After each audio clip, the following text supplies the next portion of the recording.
Cet épisode est une présentation de Clarins. Salut tout le monde, bienvenue à un autre épisode de Génération Sidechick. J'espère que vous passez une excellente semaine. Aujourd'hui, j'ai envie d'aborder un sujet qui est un petit peu plus délicat. Je dois vous avertir d'entrée de jeu. C'est la saison de l'automne qui est à nos portes. Une saison qui résonne avec cocooning, sentiment de bien-être. Une saison où plusieurs d'entre nous vont retourner dans le confort de son foyer, dire non aux sorties nocturnes et faire des bonnes séances Netflix, de la popote ou autre. C'est un sentiment de bien-être pour plusieurs et moi, je m'inclus là-dedans. J'adore l'automne. Cependant, l'automne, pour plusieurs personnes, notamment des femmes, le fait de retourner un petit peu plus à la maison, c'est un sentiment d'anxiété qui les habite. C'est une terreur en soi parce qu'elles subissent de la violence conjugale.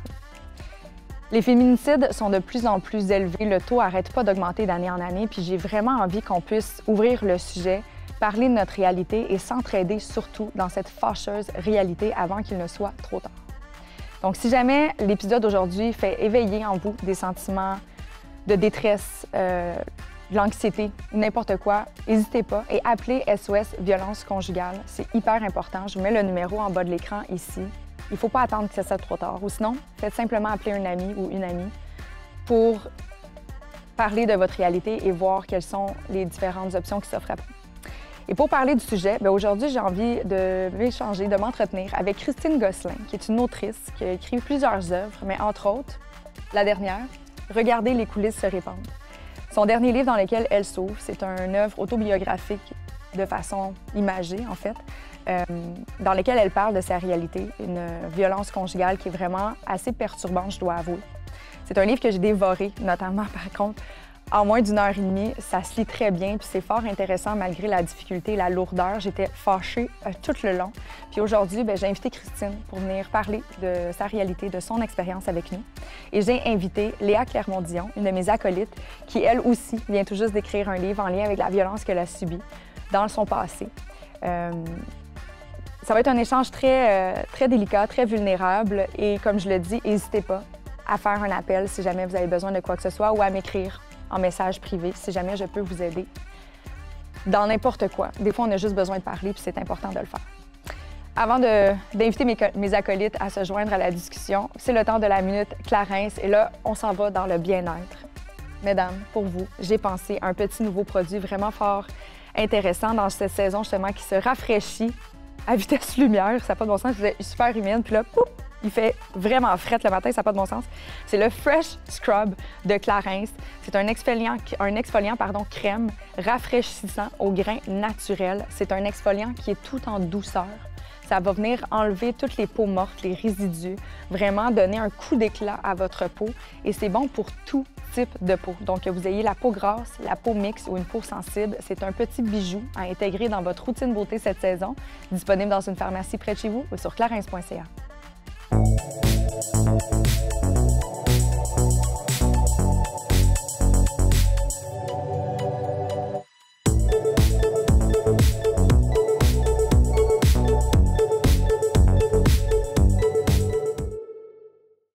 Bon matin, mesdames. Bonjour. Bonjour. Ça va? Ça va bien, toi? Oui, ça va. Tu t'es belle, ça paraît pas que t'es fatiguée. Hier, c'est parce que j'avais un gala. Elle avait un gala. Ça, c'est la définition de Léa poquée. Fait qu'imagine quand elle n'est pas poquée. Oh, wow. Lendemain de veille. Merci. Bienvenue à Génération Sidechick, Christine. Merci. Ça me fait vraiment plaisir de te recevoir. J'aurais préféré qu'on se parle dans un autre contexte que celui de ton livre, mais en même temps, c'est un très bon livre. J'en ai parlé en intro, je l'ai dévoré en 1h15. Puis là, je sais que les gens disaient « Oui, mais Cathy, tu lis beaucoup. » Moi, mais c'est parce que ça se lit vraiment bien aussi. Tu l'as écrit d'une façon formidable. Léa, tu dois le lire. Oui, je ne l'ai pas lu encore, mais c'est sûr que je vais le lire parce que je trouve que c'est difficile d'écrire sur ce genre de sujet-là, mais c'est vraiment important. Tu sais, je ne sais pas dans quelle posture tu as voulu faire ce projet-là, d'écrire sur la violence conjugale, mais moi, je trouve ça tellement important, les récits intimes, là. C'était surtout aussi pour donner une voix, justement, tu sais, on parle d'intimité, mais c'est donner une voix à ces femmes qui n'en avaient pas, soit qui ont vécu ça dans un silence complet, qui ont vécu ça dans, tu sais, en restant très anonymes, même avec leur famille, tu sais, je veux dire, moi, il y a beaucoup de ces détails-là que je n'ai jamais partagés avec ma famille, et ces femmes-là, c'était pareil. Moi, j'ai fait des études, je voulais rencontrer des gens qui étaient à l'aise de me parler, juste pour voir les patterns qui se répètent, qu'est-ce qui est sais, on entend souvent parler de violence conjugale, puis les gens disent « Ah, mon Dieu, c'est tout le temps la même histoire. » Mais c'est pas tout le temps la même histoire, c'est juste qu'il y a vraiment des signes avant-coureurs, il y a des choses qu'on peut percevoir, puis de sortir de l'intimité, de sortir un peu, c'est la métaphore aussi que j'ai fait avec le théâtre, de sortir des coulisses, d'exposer ça, c'est devenu primordial dans l'écriture du livre. Là. Absolument. Mais justement, tu veux-tu juste me réexpliquer, parce que moi, je ne l'ai pas lu, contrairement à Cathy, qu'est-ce que ce livre-là? Tu sais? Dans le fond, c'est l'histoire d'un couple. La narratrice s'appelle Esther et elle nomme jamais son conjoint qui est abuseur, elle écrit en tu. Donc, c'est une adresse directe à l'abuseur. Et dans le fond, on se promène dans 5 actes, comme dans une pièce de théâtre, où c'est un couple de comédiens qui se rencontrent, tombent en amour, et là se déboulent tous ces signes-là, toutes ces situations-là de violence. Et bon, la plupart du temps, c'est bien mentionné. C'est pas, on commence pas tout de suite avec un point d'en face. Il y a une évolution, il y a un déroulement. Puis je trouvais que ça s'appliquait à l'histoire du théâtre aussi, où est-ce que dans la première scène, bon, on place les éléments. Par la suite, il y a un élément déclencheur, il y a quelque chose qui arrive. Puis là, il y a d'autres personnages qui rentrent dans cette histoire-là. Mais regardez, les coulisses se répandent. C'est l'histoire de Esther qui raconte sa vie avec son abuseur. Les différentes formes de violence aussi, parce que c'est pas seulement émotif ou psychologique, mais il y a aussi un pouvoir financier. Des fois, on prend le contrôle de la situation, dans laquelle il y a beaucoup de témoins qui disent « Pourquoi qu'elle n'est pas partie? » Elle ne pouvait pas nécessairement. On est coupé côté argent, côté déplacement aussi. La violence, c'est la violence, elle est très large. Donc, j'ai voulu utiliser différentes pièces de théâtre dans lesquelles il y a des personnages qui appliquent certaines formes de différence, de violence. Et à ce moment-là, on se rend jusqu'à la fin de l'histoire où est-ce que, bon, on se rend compte que c'est Esther qui est sortie de ça et nous raconte ça dans un monologue qui a créé ce livre, cette pièce de théâtre. Mon Dieu, j'ai hâte de le lire. C'est vraiment bon, mais je te prête à... Mais c'est aussi que je trouve que c'est vrai qu'en général, les gens pensent que la violence conjugale, c'est juste un point au visage. Ouais. Alors que c'est plus complexe que ça, puis que c'est tellement, justement, des petits éléments qui sont ici et là, finalement, divulgués dans la relation, puis c'est du contrôle, là, finalement. Oui.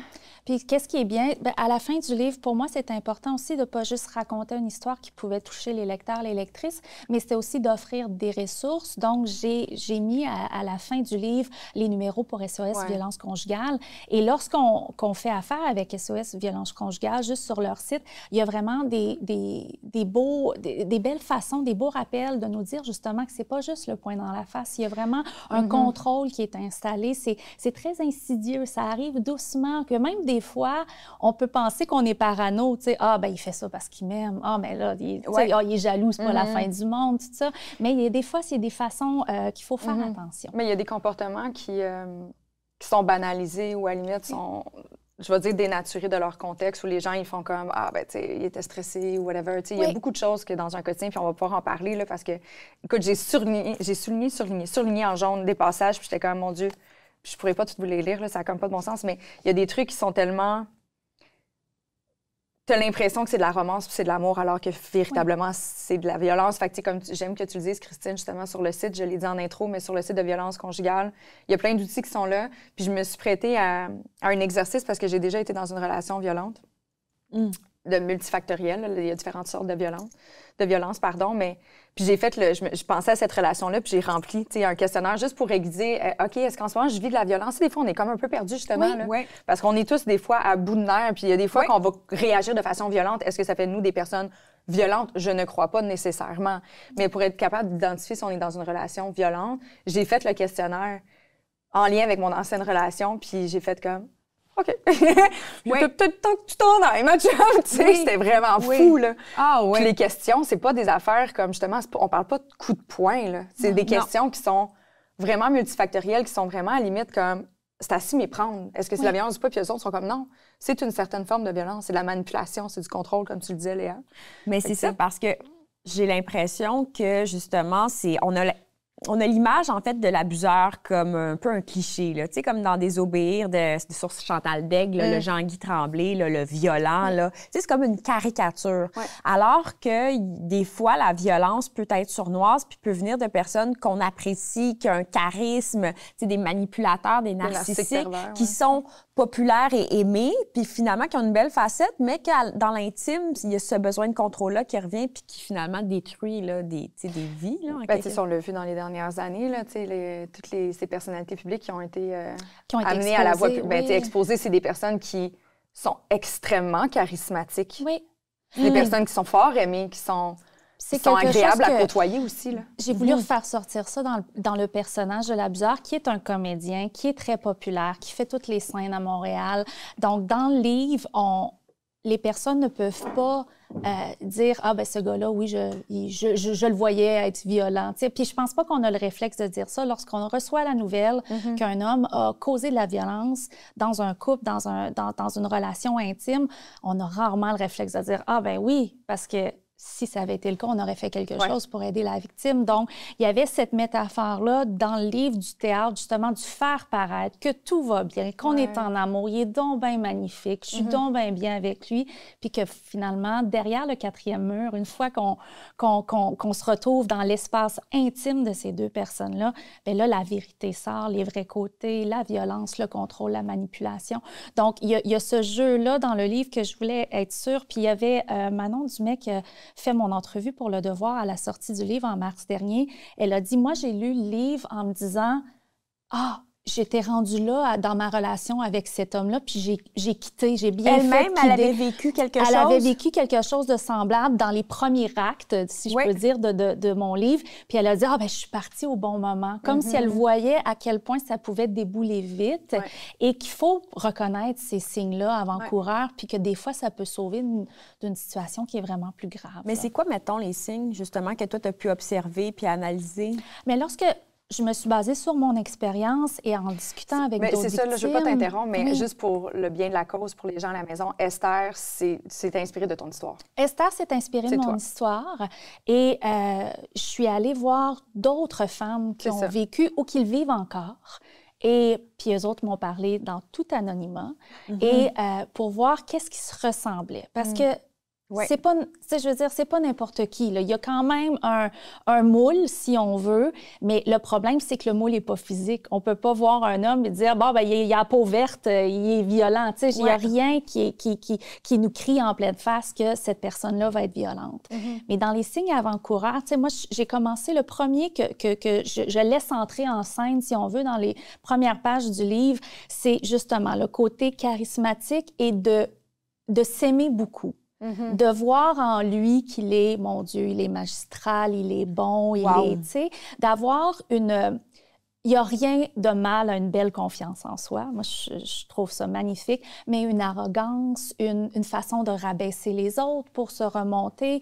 Et ce côté narcissique-là, là, qui est très... Moi, dans la situation, le personnage du Tu, au départ, sont dans une lecture de pièces de théâtre où est-ce qu'il doit être meilleur que tout le monde. Et le personnage qu'il joue dans la pièce Hamlet n'est pas Hamlet. C'est l'oncle qui finit par tuer son frère pour sortir avec la conjointe, avec sa belle-sœur, et qui ruine ses neveux et le royaume et tout ça. Et le personnage dit « Ah, mais c'est lui le héros. » On peut tout faire pour l'amour. Quand c'est une question d'amour, on peut tout faire. Donc, c'est vraiment ça. Il se justifie beaucoup. Oui, il se justifie dans l'amour. Il dit à un moment donné, lorsque la violence s'intensifie pour se rendre physique, il va dire, je peux pas m'empêcher de te toucher, que ce soit une caresse ou une gifle, je peux pas m'en empêcher. Comme si le corps de sa conjointe lui appartenait, tu sais. Donc, il y a beaucoup de ces signes-là. Puis c'est sûr que c'est dur de mettre le doigt exactement sur quelque chose. Et je demande pas aux femmes, parce que moi, ça s'adresse à la violence qui est faite aux femmes, je demande pas aux femmes d'être super paranoïa et tout ça, mais vraiment d'écouter. Quand on a le... Tu sais, tout le long, Esther, elle a le petit gut feeling. Oui, puis tu sais, dans les témoignages qu'on entend, là, on parlait de contrôle financier, mais ça, c'est quelque chose qui revient. C'est quand même suspect quand quelqu'un veut vraiment savoir connaître tes finances, voir c'est quoi tes dépenses dans le passé, regarder ton compte en banque. Tu sais, il y a quelque chose d'un peu contrôlant qui est, finalement, c'est une intimité, là, Absolument. Les finances personnelles. Ça, je trouve que c'est une autonomie qui est enlevée aussi à la victime à ce moment-là. Donc, puis là, moi, je pense juste aujourd'hui, moi, c'est une histoire que j'ai vécue, bon, dans les années de 2005 à 2012, 2013, mais là, je pense à aujourd'hui avec les réseaux sociaux. Le contrôle de où est-ce que tu es, qu'est-ce que tu fais. Ça, c'est hallucinant. C'est ça, c'est un autre niveau où est-ce que les femmes à qui j'ai parlé pour ce livre-là aujourd'hui m'en parlaient, puis je me disais, c'est une autre couche auquel ça faisait partie des questionnements, justement, d'entrée de jeu sur le site de violence conjugale. Oui. Est-ce que votre partenaire, masculin ou féminin, peu importe, vous exige d'avoir la localisation sur votre téléphone, savoir vos moindres déplacements et tout ça, d'être capable de tracker? Il y en a qui l'utilisent, ça devient une source de contrôle, puis c'est de la violence d'une certaine façon. Il y en a comme... Oui, ben, puis j'avoue, des fois, c'est pratique. Là, je suis la première. Je le sais, il arrive dans 20 minutes, fait que je vais partir mon genre. Fait que, tu sais, ça peut être pratique là, de suivre quelqu'un. Oui. Mais en même temps, quand c'est quelqu'un qui l'exige puis qui devient comme, hey, t'es où en ce moment? C'est une sorte de violence en fou. Là. Puis, tu sais, je veux juste revenir parce que, tu sais, on fait référence à la violence monétaire. Oui. Dans le livre, c'est vraiment... L'agresseur prend contrôle des finances de sa partenaire. Mais, tu sais, il y a une autre sorte de violence ou une autre façon de l'intégrer dans un couple. C'est, par exemple, tu sais, moi, ce que j'ai déjà subi, je ne crois pas, par exemple, que c'était initialement volontaire, mais c'est devenu une forme de violence par la suite parce qu'il s'en servait pour me manipuler. Fait que je pense pas qu'au début, il était conscient de ce qu'il faisait, mais par la suite, c'est devenu une façon de me mépriser, finalement. Mais, tu sais, c'était, OK, bien, parfait, en ce moment, tu as fait telle situation. Ben non, tu sais, on va prendre une voiture à deux, ça va minimiser tes dépenses. Ah, ben non, tu sais, on va mettre ça à mon nom, ça va te faciliter les choses. Ah, ben non, tu sais, ça, pour que finalement, j'étais dépendant de lui. Oui. Oui, puis, mais je me demande si ces gens-là ont cet objectif. Tu sais, quand on pense qu'ils manipulent, est-ce que c'est inconscient ou c'est très conscient? Ça, c'est quelque chose qui je pense qu'on ne peut pas comme répondre. Si c'était prémédité. Oui, parce que, tu sais, des fois, on dirait qu'ils ont des stratégies. Peut-être que ça se fait intuitivement chez eux. Ils ont besoin de contrôler. Puis finalement, c'est les premiers, finalement, éléments que tu peux contrôler. L'argent, le dénigrement physique, aussi le corps de l'autre. Là, Esther en a vu beaucoup dans son livre. Oui. Ah oui, hein, c'est beaucoup de dénigrement. Mais en fait, Esther, toutes les violences sont rassemblées dans son expérience. Oui, dans le fond, je voulais être capable de montrer l'éventail où est-ce que les gens, les lecteurs, lectrices peuvent reconnaître quelqu'un ou se reconnaître là-dedans. Et Esther, au départ, veut devenir comédienne, mais se fait constamment rabaisser par l'abuseur qui lui dit qu'elle n'est pas assez belle, qu'elle n'est pas assez bonne, que si elle veut jouer tel rôle, il faudrait qu'elle perde du poids. Puis elle dit à un moment donné, elle dit je suis peut-être grosse, mais au moins je suis son fadass à lui. Parce que j'ai créé un territoire aussi, c'était basé sur mon expérience. Moi, à l'époque, cet homme-là était anglophone. Donc, il y avait aussi une frontière linguistique, même si je suis parfaitement bilingue. Il n'était pas capable de parler à ma famille. Donc, lorsque je parlais à ma mère ou à mon père au téléphone, il disait toujours « tu peux dire des mensonges sur moi, je ne sais pas qu'est-ce que tu dis, je ne sais pas qu'est-ce que tu fais. » OK, il était paranoïaque. Donc, il y a vraiment...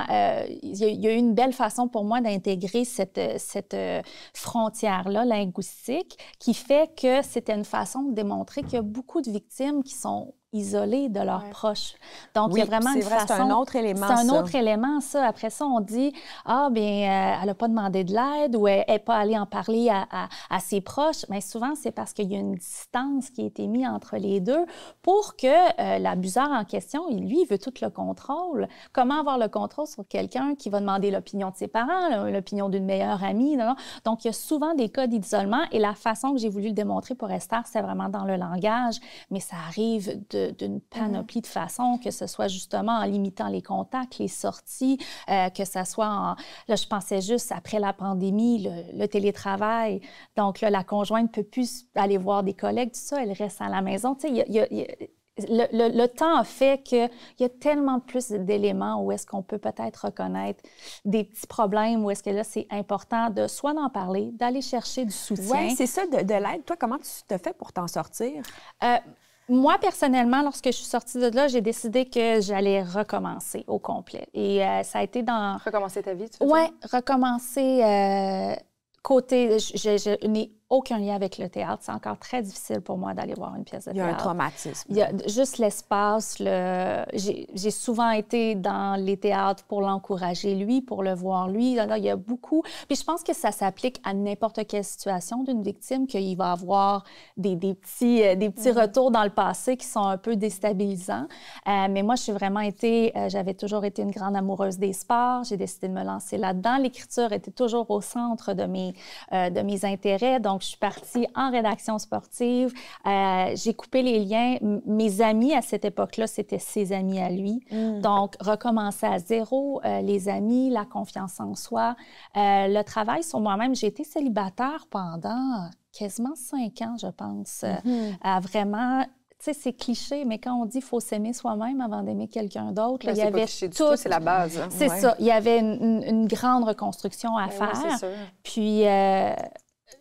Est-ce que tu devais t'en vouloir un peu aussi à travers ça, Absolument. de t'avoir laissé... Absolument. Parce que ça a duré quand même plusieurs années, votre relation. Oui, parce que tu donnes des chances. Tu dis, à ce moment-là, il était stressé à cause de ça. Ou, ben là, lui, il vivait ça, donc il faudrait que moi, je donne un petit peu plus. C'est, un couple, on donne quand quelqu'un, meilleur pour le pire. Il a fait sentir, à un moment, Esther se fait sentir comme si elle devenait femme parce que, justement, elle donne ses finances, elle donne son argent pour aider à réaliser son rêve. Lui, il a le rêve de partir sa compagnie de théâtre, mais il n'a pas la cote de crédit. Donc, c'est Esther qui lui remet son argent. Et en signant je te dis, j'étais en tabarnak tout le long. Tout le long, j'étais comme, non, Esther! Mais il y a vas-y vraiment... pas! Mais tu sais, quand elle fait trop ça... investie dans son livre. Mais quand Esther fait ça pour elle, c'est comme un mariage. C'est comme, tu sais, donc, il y a cette façon-là. Puis, tu sais, ça serait le fun d'être capable, dans la vraie vie, de faire ça. Tu sais, non, fais pas ça, puis de sauver des gens comme ça. Souvent, quand tu le vis, j'ai l'impression que tu t'en rends pas nécessairement compte. Puis ça prend des fois le recul extérieur. C'est sûr qu'avec du recul, tu te dis tout ça accumulé, ça marchait pas. Comme toi, avec ta relation, tu te dis, ben non, ça avait pas d'allure. Mais c'est tellement sournois, j'ai l'impression que c'est ça. Ça prend le temps qui passe des fois pour faire non, ça, c'était pas adéquat dans le temps. Il y a aussi le... Tu sais, quand t'es dedans, d'abord, tu sais, il faut pas minimiser les émotions qui sont là. Tu sais, les personnes sont majoritairement du temps très attachées, sont très amoureux de leurs partenaires qui sont violents. Fait que c'est sûr que là, ça devient un peu conflictuel à l'interne. Mais tu sais, je pense qu'il y a aussi le fait de ne pas vouloir se l'avouer, c'est l'étape la plus difficile. Tu sais, tu as envie de te faire croire que c'est pas ça que tu es en train de vivre. Tu as envie de dire, ben non, tu sais, je peux pas vivre ça. T'sais. Fait que tu minimises toi-même les gestes dans un objectif de te convaincre. Puis, tu sais, tantôt, Christine, tu faisais référence à devenir un peu plus seule puis à couper. Mais, tu sais, souvent, en tout cas pour ma part, moi, puis Esther le vit aussi dans le livre, mais je voulais jamais parler à mes amis de ce qui se passe à la maison. Exactement, t'as peur de ça. J'étais genre, évidemment qu'elles vont me rentrer dedans, évidemment qu'ils vont vouloir venir me chercher, là. Puis j'étais comme, non, j'ai pas envie de ça, j'étais gênée. Fait que, tu sais, tu finis par te renfermer sur toi-même, mais juste parce que t'as honte d'être dans la situation. Fait que je pense, tu sais, tu t'en rends compte peut-être sur le tard, mais je pense que, en tout cas, moi, pour ma part, tu sais, je m'en rendais bien compte que c'était pas sain, c'est pas normal. Je suis la personne la plus grande livre ouvert au monde, là, que je connaisse, là, je m'ouvre sur tout. Puis là, moi, j'ai plus envie de parler de ce qui se passe dans ma vie intime. Il y a peut-être quelque chose qui va pas bien, là, tu sais. Puis toi, comment t'as fait pour te sortir de cette relation-là, justement? Ça a pris que je suis tombée malade. Tu sais, j'avais perdu énormément de poids, mais c'est pas le poids qui faisait que j'étais malade. C'est juste qu'un matin où j'étais seule à la maison, ce qui faisait quand même, c'était pendant la pandémie, là. Fait que, tu sais, j'étais tout le temps avec. Fait que j'avais peu de moments à moi pour réaliser, OK, tu sais, peut-être que ça va plus, là, puis peut-être que ça a dépassé les limites. Puis comme je dis, ça s'est installé, puis je pense foncièrement. Puis on s'est reparlé après, mais je pense foncièrement que oui, je pardonne pas tous ces gestes, puis il faut qu'il prenne responsabilité de ses affaires, ce qui est pas encore, je pense qu'il n'est pas rendu à l'étape de le faire non plus. Il y a des trucs qu'il reconnaît pas. Mais tu sais, il y a des trucs qui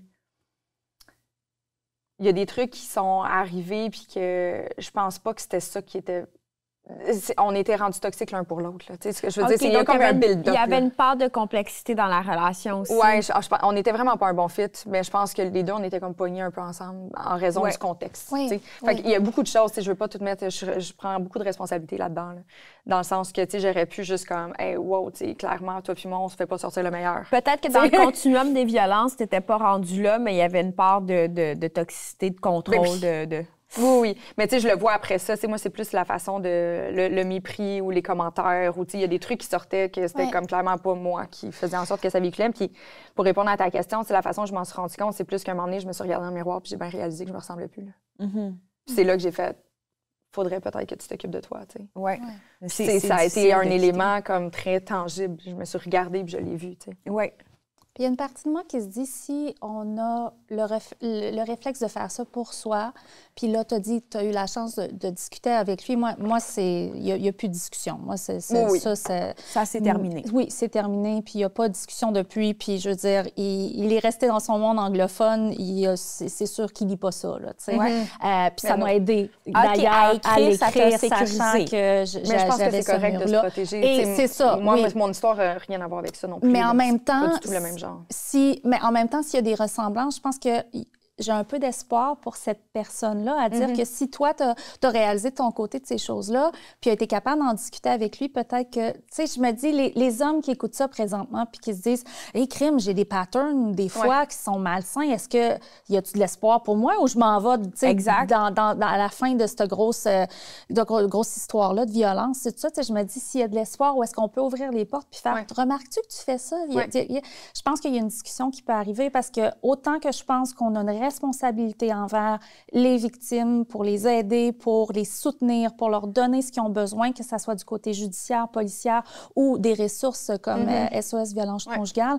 Je me dis, il faut offrir aussi la même chose à ces hommes-là qui sont capables et qui sont conscients de hey, « je vis peut-être un problème », puis il faudrait que j'aille de l'aide pour pas blesser d'autres personnes. Mais ça, je pense que c'est fondamental, puis je trouve que c'est vraiment l'éducation. Quand au secondaire, on s'est fait dire c'était quoi une relation toxique. On le sait pas, on le savait pas. Là, en ce moment, il y a de plus en plus de formations là, sur le consentement sexuel.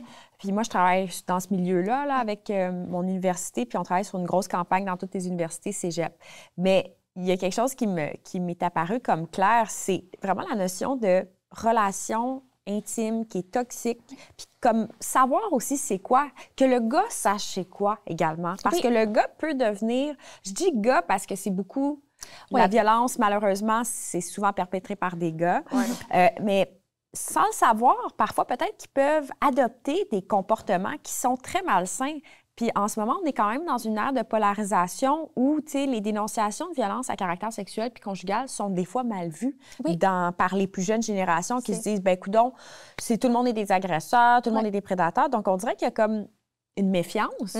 Mais je trouve que si on explique, là, c'est quoi une relation saine, puis comment qu'on fait pour détecter, là, adolescente, là, c'est quoi?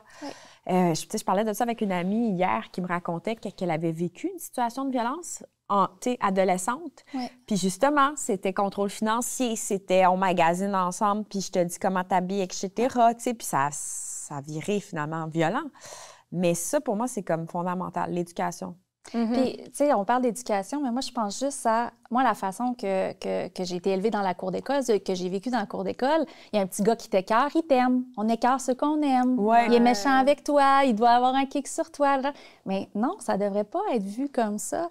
Puis je fais la référence aussi à La Belle et la Bête. J'aime ça, ces représentations. Je veux dire, c'est le gros méchant. Puis là, la belle petite belle va venir le sauver, tu sais. Mais il l'enferme dans sa maison. Puis il l'enferme, puis il lui fait vivre Oh my God! Avoue que tu t'en souvenais pas que c'était aussi drôle. Je me rappelle pas de ça. Il l'enferme dans sa maison. C'est de la violence pure et dure. Il veut plus la laisser partir. Il peut pas la laisser partir. Nous autres, on écoute ça, puis on est comme, c'est tombé romantique. Oui, c'est vrai, ça. Elle l'embrasse, puis il devient son prince. Mais dans les représentations, je pense que t'en as dans le livre, mais quelque chose de très actuel, là, Mario Bros, le film là, qui est sorti, vous l'avez sûrement pas vu. Moi, je sais pas si t'as des enfants, mais Mario Bros là, pour enfants. Donc moi, j'ai aimé le film. On parle du film qui est sorti là. Oui. Là, vous pouvez l'écouter sur Prime. Donc il y a comme un passage où le méchant, en fait, l'histoire, c'est que le méchant veut sortir avec la princesse Peach. Puis là, Peach, non, elle veut pas. Donc, elle est conquérante, mais elle s'en va ailleurs. Puis ça, c'est correct. Mais moi, je trouve que le gros méchant Lett, que j'ai oublié le nom, je m'excuse. Bowser, lui, il veut absolument sortir avec la princesse, puis il est rendu pathétique, il est harcelant, il est prêt à tout, il est prêt à se battre, il est prêt à... Tu sais, puis à un moment donné, il fait une toune de dépendant affectif, quasiment qu'on se dit, vas-tu faire un féminicide?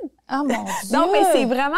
C'est sûr que j'ai un regard très critique. Oui. J'ai aimé le film, mais je trouvais que cet aspect-là, si on l'interroge beaucoup, puis India Desjardins, elle aime ça, là, faire ça de l'analyse médiatique là, très précis. Je suis sûre que si elle lisait ça puis qu'on aurait une discussion avec elle, elle aurait un regard sceptique.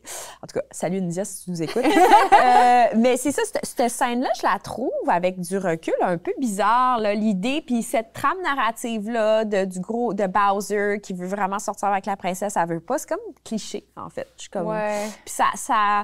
Finalement, je sais pas c'est quoi les représentations que tu as mis dans le livre, mais il y a ça aussi. Oui, bien, il y a beaucoup de personnages masculins, justement, qu'on voit comme des grands romantiques. Puis finalement, ce qu'ils font, c'est de la violence. Tu sais, je pense, bon, ben j'ai parlé d'Hamlet, mais j'ai pris aussi Richard le Troisième, qui est un grand personnage de Shakespeare, où est-ce que lui, bon, il tue tout le monde pour pouvoir sortir avec la femme de ses rêves, qui est Anne, pour seulement, après ça, l'envoyer à la mort, elle aussi, parce qu'il est plus satisfait. Tu sais, donc, il y a vraiment de mépris. Mais le grand exemple pour moi, c'est vraiment Stanley dans un tramway nommé Désir, où est-ce que, bon, c'est le gros gars dur qui joue aux cartes puis qui boit avec ses amis, puis le soir, rentre à la maison, sa femme est enceinte, donc il y a tu vas me donner un fils, puis tu sais, moi j'amène la maison, fait que j'ai le droit, j'amène l'argent à la maison, j'ai le droit d'aller le boire quand je veux, puis toi tu restes ici, puis elle fait avec ce qu'elle peut, tu sais, elle fait manger avec ce qu'elle peut parce qu'il ramène pas beaucoup d'argent.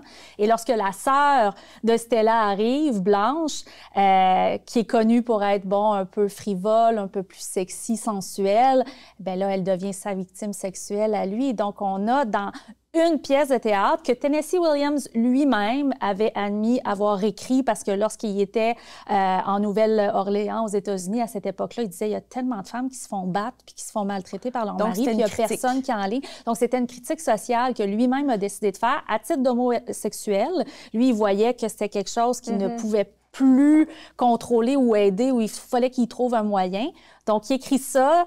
On le voit comme, oh mon Dieu, Stanley qui crie « Stella !» Puis c'est donc bien touchant parce qu'il veut pas perdre sa femme. Et il est en train de la perdre parce qu'il a agi comme un trou de cul, puis qui est violent et tout ça.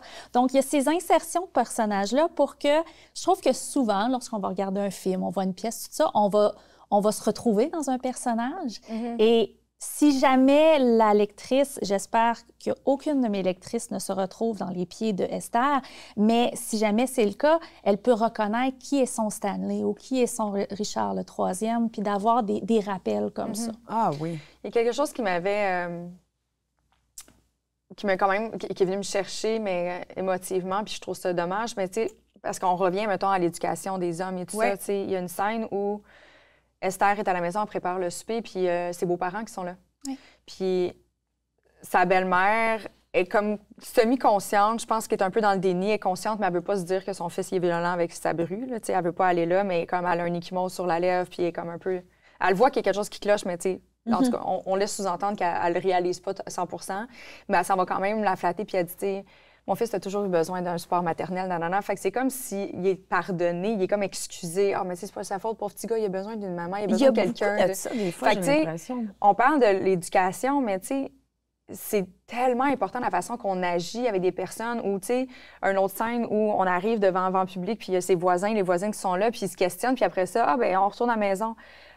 Faut qu'on arrête d'avoir peur d'aller questionner le monde puis de juste aller voir, t'es-tu correct? Tu sais, qu'on arrête de genre vouloir se mêler de ses affaires. C'est bien important, là, on appelle ça les témoins actifs. Comment est-ce qu'on fait pour être un bon témoin actif en cas de violence, puis d'être aussi à l'écoute lors des dévoilements, d'être prêt lors des dévoilements lorsque quelqu'un veut nous parler de ça, là. Parce qu'on sait que aussi des fois, il y a des attitudes, comme tu le dis, qui sont inadéquates, carrément, là. Il y a de proches qui... Il y a des attitudes à prescrire, en fait, à proscrire carrément, notamment la banalisation. Oui. Ouais. C'est la première des choses. Puis, mais j'ai l'impression aussi qu'il y a du déni chez certains individus. Bien, un peu comme la victime. Tu n'as pas envie de te dire que ton fils est de même. Tu n'as pas envie de te dire que ton meilleur ami est comme ça. Oui. Ou je pense que ça fait de la peine. J'ai l'impression qu'on est facilement dans le « c'est pas de mes affaires ». Ouais. C'est vrai, c'est beaucoup, pas de mes affaires, je ne vais pas m'en mêler. Puis moi, je dis tout le temps à ces gens-là qui ont ce réflexe-là, c'est pas plus de tes affaires de commenter un post Facebook de quelqu'un ou de, tu sais, on se sent donc bien invincible sous un clavier, tu sais, tandis que là, c'est en personne. Ah, il y a du bruit chez le voisin. Mon Dieu, es-tu en train de crier? Elle pleure-tu, là? Faut arrêter, là, c'est pas de mes affaires, puis d'aller cogner, tu sais. Ah, est-ce que tout va bien? J'entends, tu sais, au moins, ça va arrêter la situation à ce moment-là. Ça va... Clairement, il y a quelqu'un qui va ouvrir la porte ou il y a quelqu'un qui va se taire ou, tu sais, au moins, ça va s'apaiser. Puis d'après ça, tu sais, de voir s'il y a quelque chose qu'on peut faire pour aider. Tu sais, je pense que en général, je parle pas juste de violence conjugale, en général, je pense que malheureusement, le monde s'en vient de plus en plus violent, de plus en plus intolérant. Ben oui. Donc, si on est fier de dire « Ah, mais tu sais, moi, j'entends beaucoup d'hommes. Ah, mais moi, je ferais jamais ça. Ah, moi, j'ai jamais battu personne. » Parfait, c'est correct, mais jusqu'à où va ta non-violence? Et si ta non-violence est si bonne et généreuse que tu le dis, il faut que tu sois prêt à combattre la violence aussi. Donc, si tu entends, être si tu un vois, allié, être vraiment un allié, puis pas juste comme un témoin actif. Oui, un témoin actif, ça, c'est comme, par exemple, si quelqu'un tu vois dans ton entourage qui souffre, bien, la question, c'est comment tu vas, mais pas d'être non plus dans... Tu dois quitter. C'est pas d'être dans l'injonction de dire tu dois faire ça parce que probablement que la personne ne se sent pas bien. Puis elle a encore son lien de confiance, comme tu disais, avec l'agresseur. Donc, ça fait en sorte que tu veux rester là. Puis, alors, il faut aller lentement, mais sûrement accompagner la personne. Puis, c'est donner des ressources, là. Puis, je trouve que ce que tu disais du guide, là, le questionnaire de SOS violence conjugale, c'est vraiment formidable parce que ça, c'est un révélateur de, sans dire tu vis ça, mais ça, c'est un outil pour dire je vis ça. Puis j'aime ça parce qu'à la fin, de toute évidence, j'avais coché plusieurs cases de la violence. Puis, il te donne, bien, quand tu as répondu à telle question, ça, c'est de la violence émotionnelle. Ouais. Ça, c'est de la violence psychologique. Ça, c'est de la violence, tu sais. Fait que je trouve ça bien parce que tu apprends à faire « Ah, OK, ça, c'est ça. » Tu es capable d'identifier concrètement. Puis à la toute fin, c'est pas « Va absolument chercher de l'aide. » C'est comme « Nous sommes disponibles pour toi. Est-ce que tu as envie de continuer à te questionner? » Tu sais, tu peux comme creuser encore ça, plus. j'apprécie aussi ça sur le questionnement d'ouverture, justement, parce que... Où est-ce que tu es dans ton processus, là? Oui, parce que c'est sûr que c'est facile. Puis ça vient d'une belle place, de dire à une victime « Hey, va-t'en, il faut que ça arrête. » Ça vient d'une belle place. Mais à quel point c'est possible à ce moment-là. Est-ce que ça t'était déjà arrivé? Toi, là, je ne sais pas si à quel point que c'est du copier-coller sur ton histoire. Il y a peut-être des choses que tu as vécues que tu n'as pas mis, mais est-ce qu'à un moment donné, tu as fait un appel à l'aide ou tu es allé chercher quelqu'un pour te confier? Non. Non, je suis le genre de personne, malheureusement, qu'en général, quand ça va mal, j'en parle pas. Quand ça va bien, j'aime ça dire ça va bien. Moi aussi, je suis même. Mais je pense qu'on a tout notre jardin secret où est-ce qu'on se garde, puis on se dit... Moi, j'ai toujours été... Tu sais, je me considère comme une personne forte, donc tu te dis, bah, je vais passer au travers, c'est correct, tu sais. Mais je pense que c'est... t'es arrivé tellement vite dans le... moi, ben, je suis la seule de ma famille à Montréal, je suis quand même loin physiquement, donc ça joue beaucoup. Et les parents de cet homme-là étaient beaucoup dans ma vie, donc il y a une façon que... Tu sais, moi, je me s'étais fait dire par ce père-là, t'es comme la fille que j'ai jamais eue. Donc là, il était adorable. Puis là, je vais faire un aparté, puis ça revient à ce que je disais tantôt. Sa mère, puis là, je sais pas si c'est quelque chose qu'elle t'a vraiment dit dans la vie, mais elle dit « Mais j'ai quand même un peu de plaisir à jouer à l'espionne, parce que quand lui n'était pas là, elle allait à la maison. Puis elle était consciente que son fils l'envoyait pour espionner, puis elle disait qu'elle aimait ce rôle. Tu sais, quand je dis que c'est important de se responsabiliser. Là. Oui, puis il y a aussi dans l'éducation aussi, parce que ça, c'était une femme qui, tu sais, encore à 21 ans, beurrait toast à son garçon quand il se levait le matin, puis faisait son lit, tout ça. Fait que, est-ce que sans le vouloir, dans l'éducation, il y a des attentes que après ça, une jeune femme... surtout à 19 ans, ne peut pas combler là, je veux dire, ça n'arrivera pas. Puis... on peut arrêter ça, les mères qui font tout pour leur fils parce que vous les handicapez, OK? Oui, ça, c'est vrai. C'est vraiment pas le fun pour les femmes. Oui, c'est vrai. Les femmes et les hommes, peu importe qui se retrouvent en couple après, là, mais non, c'est vrai, suffit. Il y a cet aspect-là, tu sais, quand même, qui est un peu... Moi, j'observe ça dans les témoignages que j'ai entendus. Des fois, l'enfant n'a pas eu de limite. C'est comme s'il s'est devenu un adulte qui est encore dans un stade d'enfant. Tu sais, il y a un narcissisme de l'enfant. Oui, qui s'est jamais fait dire non. Il n'y a pas de maturité sécurité émotionnelle, c'est le contrôle, c'est moi, je veux ça. Oui. Puis j'ai observé qu'il y avait justement cette tendance de profil de comme moi, j'ai tout eu d'envie. Tu sais, j'ai pas eu de limite. Puis après, il y a l'aspect du déni qui est intéressant chez ces parents-là, mais le déni, c'est un mécanisme de défense psychologique. Oui. Fait que tu veux pas voir la situation, alors tu fais comme si ça n'existait pas, puis ça te rassure, ça te calme. Oui. Parce que si les parents ouvraient les yeux, ben ils réaliseraient que, my God, ben c'est criminel. Je veux dire, ça, c'est un acte criminel. La violence conjugale, je veux dire, c'est grave. Donc, tu sais, c'est ça, quand on revient à témoin actif, ben c'est justement, je trouve, d'essayer de sortir de nos propres biais puis de nos propres préjugés aussi qu'on peut avoir. Parce qu'on peut en avoir dans des situations comme ça. Oui. Puis, tu sais, quand on dit, genre, de ne pas presser la victime, tu sais, moi, j'en avais une que, tu sais, j'avais exprimé beaucoup de choses qui se passaient à la maison, puis c'était ma confidente, whatever, mais c'est comme si elle a perdu patience après moi, après un certain point, parce que j'avais pas quitté au moment où est-ce qu'elle, elle espérait que je le vienne. Fait que c'est comme si, à chaque fois, mettons, je voulais m'ouvrir ou continuer ou peu importe, bien, elle était comme moins réceptive ou elle prenait, je sentais qu'elle prenait un petit peu ses distances parce qu'elle disait, oh mon Dieu, elle est lourde, non. Fait qu'au lieu de juste essayer d'y aller à mon rythme puis de comprendre mon rythme et dans quoi j'étais réellement embarquée, elle se fâchait contre moi. Fait que ça fait que j'ai arrêté de me confier. Oui. C'est ça. Mais on dirait que ça arrive, puis des fois, c'est comme une fatigue aussi de l'autre qui est tanné de voir le statu quo. Puis moi, ça, je peux le comprendre aussi, parce que c'est pas tout le monde qui est équipé. C'est pas tout le monde qui est équipé pour aider. T'sais, on n'est pas tous des psychologues. Mais fais la passation. C'est ça. La passation de... Je pense que c'est mieux des fois de dire la vérité comme je ne suis pas équipée pour t'aider, mais voici comment je peux... Puis mettre ses limites. Je pense que c'est correct qu'ils mettent leurs limites. Mais il y a une façon de le faire. Oui, exactement. Parce que c'est blessant. Là, je suis déjà en détresse, puis là, paf, là, du jour au lendemain, tu me le dis pas. C'est moi qui a fallu que je fasse mes déductions. Exactement. Fait que c'est comme, OK. Mais si je me trompe pas, sur le site de SOS Violence conjugale, il y a un espace pour les personnes qui croient être témoins ou connaître quelqu'un qui est victime. Et il me semble qu'il y a des petits, peut-être des questions qu'on peut poser, des comportements qui peuvent aider. Parce que je pense que, bon, autant que la situation est vraiment misérable pour la victime, je pense qu'à titre d'ami, surtout quand tu sais pas comment aider puis que tu te sens juste, je vais-tu faire quelque chose de pas correct, je vais-tu empirer les choses, tu sais, puis justement, je vais-tu la faire faire, elle est déjà en détresse que je veux pas faire. Fait que je pense qu'il y a un appui aussi pour ça. Et ce qui est génial aussi sur le site, c'est que si jamais on est victime, on peut sortir du site et que ça l'élimine automatiquement de l'historique. Oui, ça, c'est important. Parce qu'on parlait tantôt de localiser, trouver. Il y en a qui... Moi, j'ai parlé à une femme lors de ma recherche là, où est-ce que... quand on s'est rencontrés, j'étais à un rendez-vous chez le dentiste. J'étais pas... Elle est encore dedans. Elle est encore dedans. Elle avait trois enfants avec la personne. Ça, c'est un élément que je n'ai pas exploré parce que moi, personnellement, lorsque je me déverse dans l'écriture, j'aime vraiment mettre de mon vécu, de mes émotions.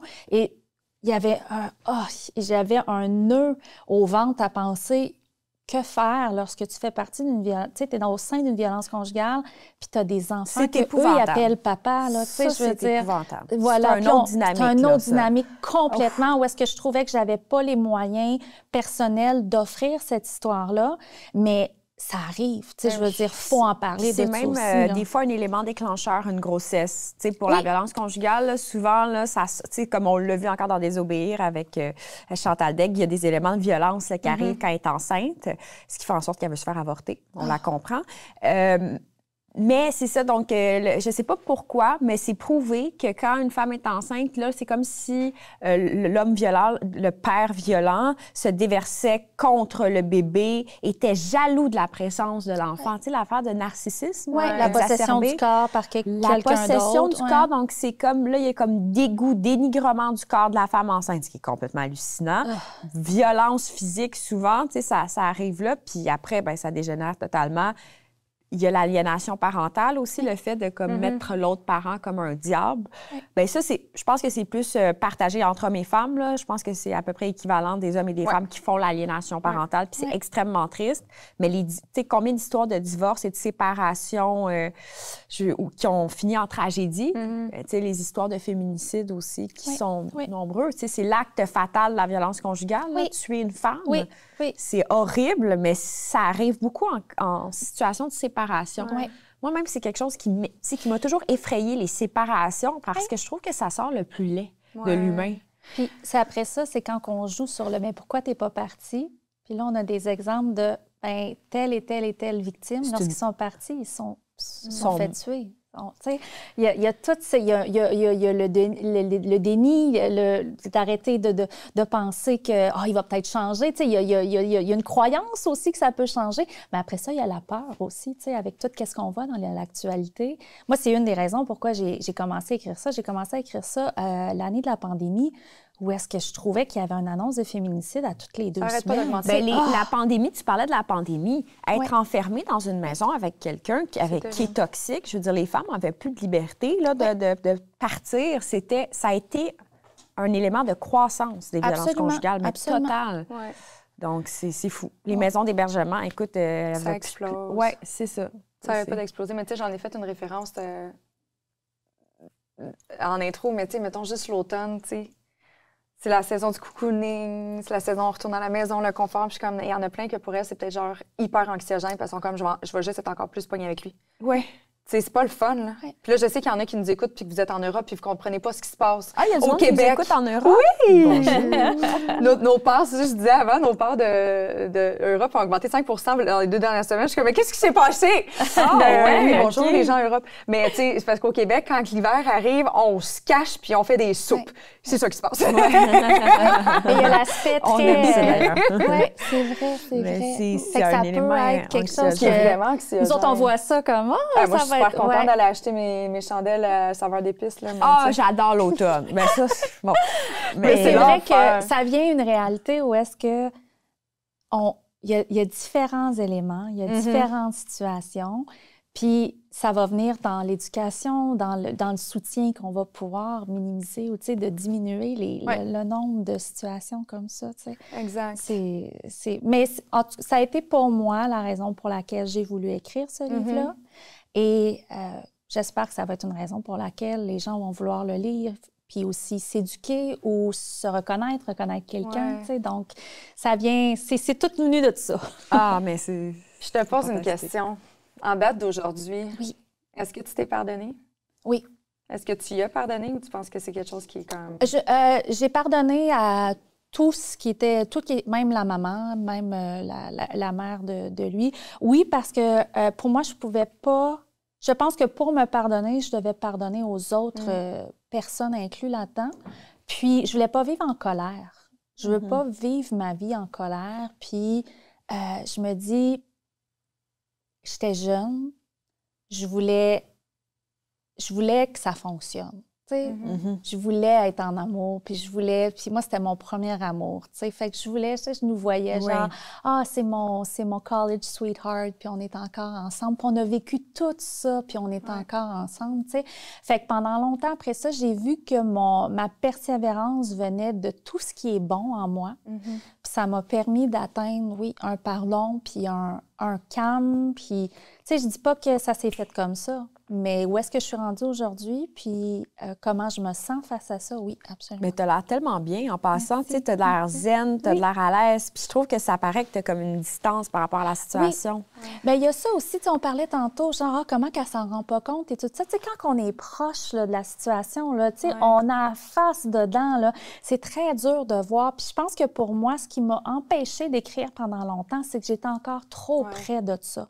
J'avais besoin d'être spectatrice de tout ce récit-là, puis là, d'avoir été capable de reculer, m'asseoir dans mon siège, puis d'écrire, ça m'a... Je dis pas que l'écriture est complètement la même chose que d'aller voir un psychologue, d'obtenir de l'aide et tout ça, mais ça a été... Ça aide beaucoup. Mais c'est ça. Moi, personnellement, ça m'a toujours aidé. Ça m'a tout le temps aidé. Et là, d'avoir été capable de justement, que ça soit question de pardon, de reconstruction de moi-même, de confiance en moi, de revoir la grande image, puis de dire, là, je réalise ce livre-là, puis je le mets en spectacle pour d'autres personnes qui vont pouvoir en bénéficier. C'est ton pouvoir à toi. C'est ça. Et il a pris ton pouvoir pendant tellement d'années que là, c'est ton moment. Oui. Fait que ça a été un long processus, mais oui, vraiment, le pardon en fait partie. Ça a fait partie de mes étapes. Je ne sais pas quelles sont les étapes précises pour toutes et chacun qui vont vivre une relation comme ça, mais pour moi, ça a été nécessaire, puis ça m'a permis de créer « Regarder les coulisses se répandent ».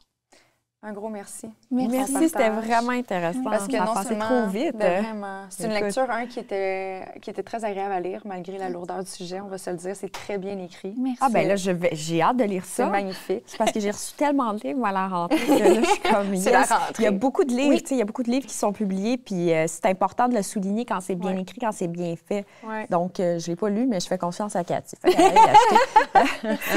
Mais surtout, merci parce qu'il y a beaucoup de femmes qui aimeraient avoir le courage que tu as, puis peut-être que ça va être le petit push nécessaire pour qu'elles puissent aller chercher de l'aide ou s'écouter davantage et tout ça. Fait que je peux pas faire autrement que te remercier. Merci. Parce que moi, en écrivant ça, je me suis dit, s'il y en a une, c'est déjà beaucoup. C'est mission accomplie. Vraiment, vraiment. Merci. Puis toi aussi, tu as partagé un beau livre, ça s'en vient. Oui, ça s'en vient porter plainte, mais c'est drôle parce que c'est un petit peu un miroir, finalement. Et alors, on se répond. C'est ça, on se répond. Mais dans le sens où porter plainte, c'est aussi un témoignage face à ma situation que j'ai porté plainte pour une agression sexuelle, mais c'est dans le système de justice. Oui. Puis il y a aussi un aspect très théâtral dans le fait de porter plainte. Oui. C'est vraiment beaucoup de représentation. On aura peut-être la chance de s'en reparler. J'aimerais ça. Mais oui, on pourrait s'en reparler, mais finalement, c'est important de témoigner puis de raconter nos histoires, de se raconter. Ça fait du bien.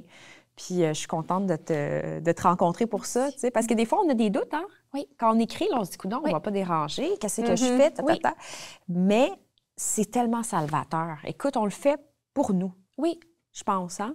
Mais à la base, je pense que ça part de là. Puis les échos après que ça peut être, on va découvrir plus tard qu'on l'a fait pour une lectrice, qu'on l'a fait pour telle maman, on l'a fait pour telle personne, tu sais. Fait que je pense que si ça part de nous, on est en business. Ouais. Mais merci beaucoup. Merci vraiment merci, beaucoup. Cathy. Merci d'être venue partager cette discussion avec moi. C'est super précieux. Puis nous, on se retrouve la semaine prochaine. Bye!